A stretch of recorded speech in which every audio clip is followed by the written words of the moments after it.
Dan Dickau, Scorebook Live Washington, here with coach of Fort Vancouver High School, the Trappers, Coach James Ensley, heading into his 6th year. Coach, we talked off camera a little bit.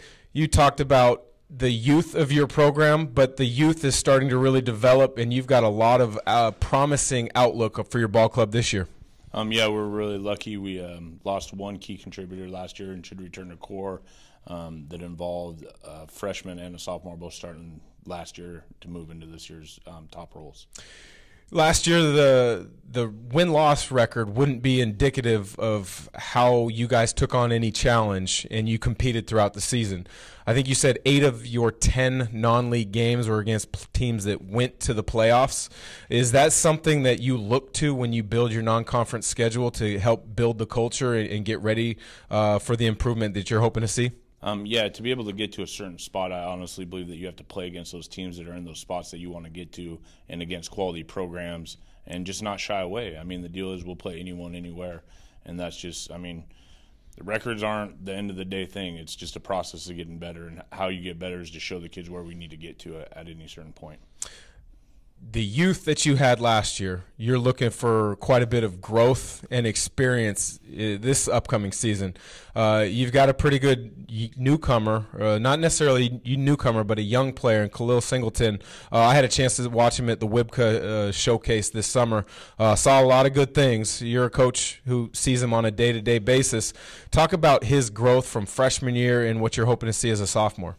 Last year he kind of got, I don't want to say pigeonholed, but as an outside shooter and a three-point specialist, he's worked really hard this offseason to get stronger, being able to attack the rim, take it to the hole. And to be honest, he meets me at the school every morning at 6:15 to get in the gym, and he's constantly in the gym working on his game and there's things that he can improve. Another player who's joining us here at the Southwest Washington Media Day is Trey Cannon. You mentioned he's another talented guard that is a junior and is going to have some big opportunities for you guys this year.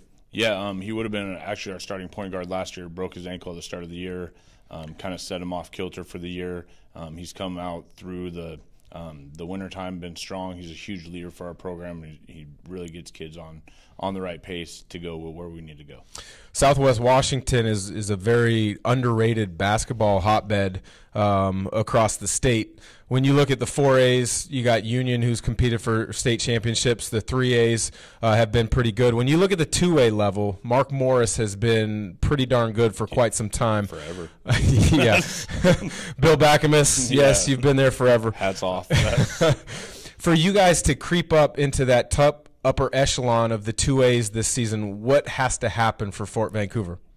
3A, excuse me.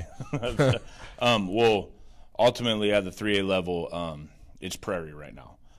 Kelso will show some drop-off. You still have to go to Kelso. They're still really tough. Prairie is good and have been since you've been there, really.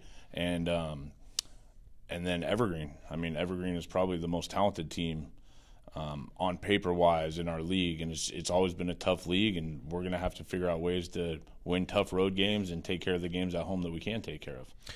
So we have a conversation in February, and you guys are still playing. For that to happen and you're in the playoffs, what are you going to need to see out of your team on a consistent basis to be excited to have a conversation with me in February? The talent level will be there. It'll be the team buy-in. We have to have a complete team buy-in, and we have to start, and I know this may sound crazy, but we have to start loving each other and trusting in each other that we're all trying to get the same place. And if we have that, we will get to wherever we can. Talent-wise, we should be just fine in the league. It's just a matter of buying into the philosophies that we're trying to input on the kids and them producing on a big stage.